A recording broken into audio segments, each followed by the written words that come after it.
Alors, bienvenue. Aujourd'hui, on plonge dans un livre qui a marqué beaucoup de monde, L'âme délivrée de Michael Singer.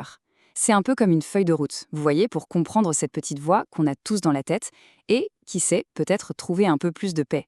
Allez, c'est parti pour ce voyage intérieur. Dès le début, Singer nous met face à un truc qu'on connaît tous, ce dialogue mental. On le reconnaît bien, pas vrai? Cette petite voix qui commande tout, qui s'inquiète, qui se souvient, elle est toujours là, elle ne s'arrête jamais. Mais la vraie question, c'est qui est-elle, au fond? Et si ce n'était pas nous? Alors voilà, la première étape de ce voyage, c'est tout simple. Il s'agit de prendre conscience de ce narrateur interne. Juste, prêter l'oreille. Sans juger, juste l'observer en pleine action. Et souvent, franchement, ce qu'elle raconte, c'est banal, presque comique même. Le petit commentaire rapide sur un truc du quotidien, une pensée qui passe, comme ça, sans vraiment d'importance. Mais d'autres fois, là, la voix s'accroche au passé. Elle adore ça. Elle rejoue les mêmes scènes en boucle. Elle se pose des questions sans fin. Et ça, ça nous bloque, ça nous coince dans des choses qui sont terminées depuis longtemps.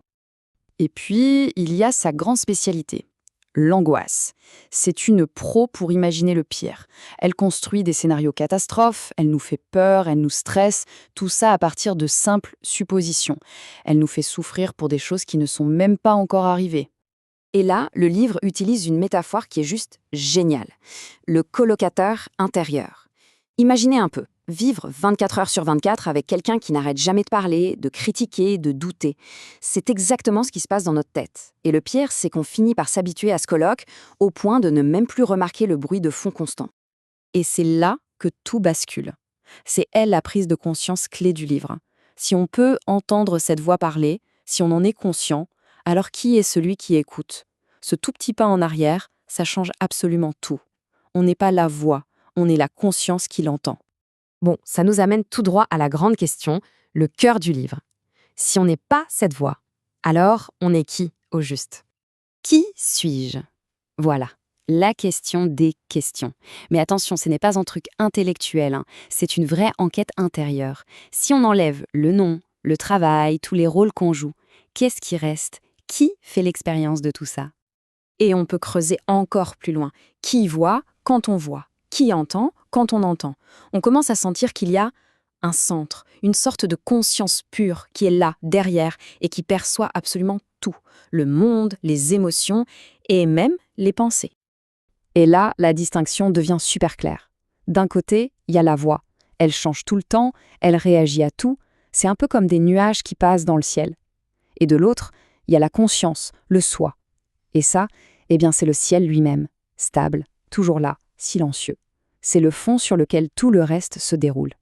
Donc, pour résumer le point crucial, notre véritable identité, c'est cet observateur silencieux. Ce n'est pas un objectif à atteindre ou quelque chose à fabriquer. C'est juste à reconnaître.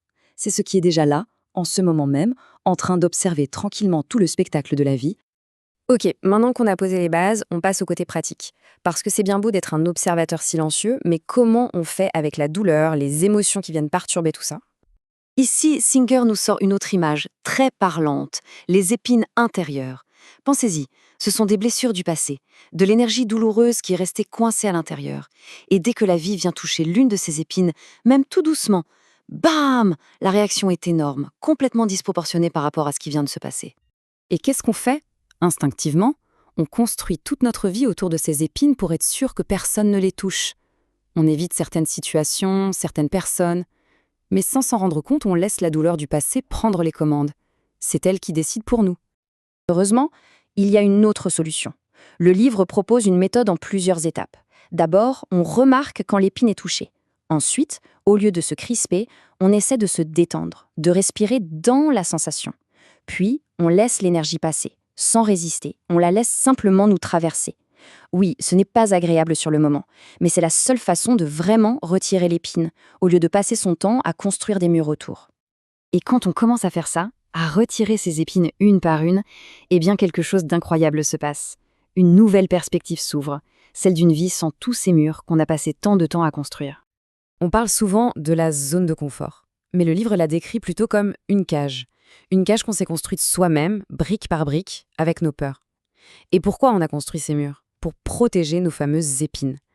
On croit être en sécurité là-dedans, mais en réalité, on est juste enfermé. Et les barreaux de cette cage, on les connaît bien, non? La peur du rejet, la jalousie, l'insécurité, ce besoin de tout contrôler, la résistance au moindre changement. Chacun de ces éléments est un barreau, une limite qu'on s'impose et qui nous empêche d'être libres. Au fond, on a un choix, et ce tableau le montre très bien. Soit on passe notre vie à décorer la cage, on essaye de la rendre plus jolie, plus confortable, on gère nos peurs, on contrôle ce qu'on peut. Soit on consacre notre énergie à trouver comment en sortir, libérer ses peurs, accepter la vie comme elle vient, chercher la liberté plutôt que la sécurité à tout prix. Parce que la vraie croissance, elle est toujours de l'autre côté de la barrière. Aller au-delà, ça veut dire lâcher prise. Abandonner cette idée qu'on peut tout garder sous contrôle, à l'intérieur de nos petites limites bien définies. C'est s'ouvrir à l'inconnu. Et c'est peut-être là, justement, que la vraie vie se trouve. Et on termine avec la question finale du livre. Une question qui frappe fort. Toute une vie peut être dédiée soit à décorer sa cage, soit à en sortir. Le choix nous appartient. À chaque instant, en fait. Est-ce que nos actions renforcent les murs ou est-ce qu'elles nous aident à trouver la sortie vers une vraie liberté? C'est une sacrée question à se poser. Encore et encore.